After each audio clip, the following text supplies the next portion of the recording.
Hello అండి, welcome to our channel Swapna Vijay gardening vlogs. అందరు ఎలా ఉన్నారు, బాగున్నారా?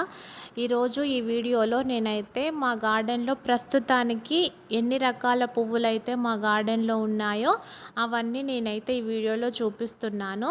ఒక రకంగా ఇది పూల మొక్కల గార్డెన్ టూర్ అనే అనుకోవచ్చు. ఇంకా తక్కువే, ఇంకా ఎక్కువ పూల మొక్కలు ఉన్నాయి, కానీ ప్రస్తుతానికి పూసే పూల మొక్కలను మాత్రము ఈ వీడియోలో చూపిస్తున్నానండి.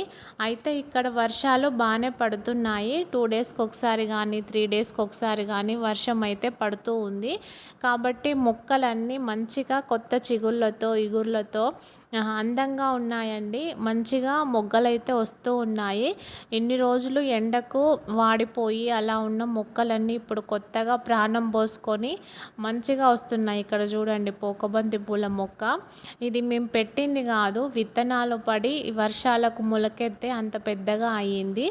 ఇంకా అన్ని మొక్కలు కూడా మంచిగా చిగురొచ్చి, మనము ఎండాకాలంలో ఎంత వాటర్ ఇచ్చినా సరేనండి, మనం మొక్కలకు సఫిషియెంట్గా వాటర్ ఇచ్చినా సరే, ఆ మొక్కల పైన వాటర్ స్ప్రే చేసినా సరే అంత ఇగురు రావండి. కానీ కొత్తగా వర్షాలు పడతాయి చూడండి, 1-2 సార్లు వర్షం పడగానే మొక్కకి కొత్తగా ప్రాణం వచ్చి మళ్ళీ కొత్తగా చిగుర్లు అయితే పెడుతూ మొగ్గలన్నీ వేస్తాయండి. అది వర్షం నీళ్ళతో మొక్కలకు అట్లాంటి అనుబంధం అనుకుంటూ ఉంటాను నేనైతే.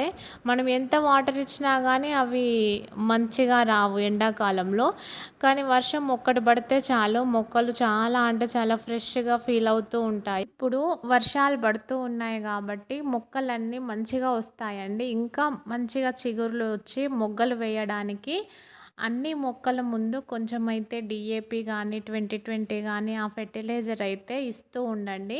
ఒకసారి ఆ ఫెర్టిలైజర్ ఇచ్చేసి మనము మంచిగా మొక్క చుట్టూ గుల్లలాగా తవ్వుకుంటే, మట్టి గట్టిగా కాకోకుండా పాట్లలోని మట్టి మంచిగా ఆ డిఏపి లాంటిది ఇచ్చి మనం మొక్క చుట్టూ గుల్లగా తవ్వితే మొక్కలు చాలా తొందరగా ఎదుగుతాయండి. ప్లస్ వర్షాలు కూడా పడుతున్నాయి కాబట్టి ఈ ఫెర్టిలైజర్ బాగా యూజ్ఫుల్ అవుతుంది. నేనైతే అన్ని మొక్కలకి డిఏపి అయితే ఇచ్చుకొని మొక్కల చుట్టూ అయితే తవ్వుకున్నానండి. అంటే మట్టినైతే గుల్లలాగా చేసుకున్నాను. గులాబీ మొక్కలు కూడా చాలా అంటే చాలా మంచిగా వచ్చాయి. అయితే ప్రస్తుతానికి ఈరోజు మట్టికి ఎల్లో కలరు, ఈ ఆరెంజ్ కలర్ మట్టికే పూసాయి. కాబట్టి నేను ఈ రెండింటినే చూపిస్తున్నాను. మిగతావి మొగ్గ స్టేజ్లో మంచిగా హెల్దీగా అయితే ఉన్నాయి. నెక్స్ట్ వీడియోస్లో నేనైతే అది చూపిస్తానండి. ఇంకా మల్లెపూల మొక్కలైతే ఇంకా సీజన్ అయిపోయినట్టే, ఇంకా తక్కువ అయిపోయినాయి మొగ్గలు. మళ్ళీ ఇంకా నెక్స్ట్ ఎండాకాలం వరకు మల్లెపూల మొక్కలను మనం కాపాడుకుంటూ ఉండాలి అంతే. ఇంకా ఇది వచ్చేసి మందార పూలు కూడా, మొక్క కూడా చాలా హెల్దీగా ఉంది, మంచిగా పువ్వులైతే పూస్తూ ఉందండి. నెక్స్ట్ మొక్కలను మొక్కలను పెంచడం కష్టం అని ఫీల్ అయ్యే వాళ్ళైతే మీరు 1-2 మొక్కలను తెచ్చుకోండి, ఇండోర్ ప్లాంట్స్. వాటికైతే మెయింటెనెన్స్ ఎక్కువగా ఉండదు. సో మీరు 1-2 నెలలు మీకు మంచిగా మొక్కలు అర్థమవుతుంది ఎలా పెంచాలి అనేది.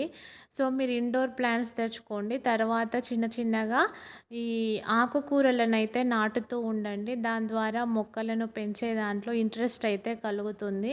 సో మీరు చిన్నగా ఆ మొక్కలను పెంచడం అయితే స్టార్ట్ చేయండి. ఇంట్రెస్ట్ ఉన్నవాళ్ళు, బిజీగా ఉన్న వాళ్ళకైతే కాదు, మొక్కలంటే ఇష్టం ఉండి పెంచలేము అన్న వాళ్ళకైతే ఆకుకూరలతో మొదలు పెట్టండి.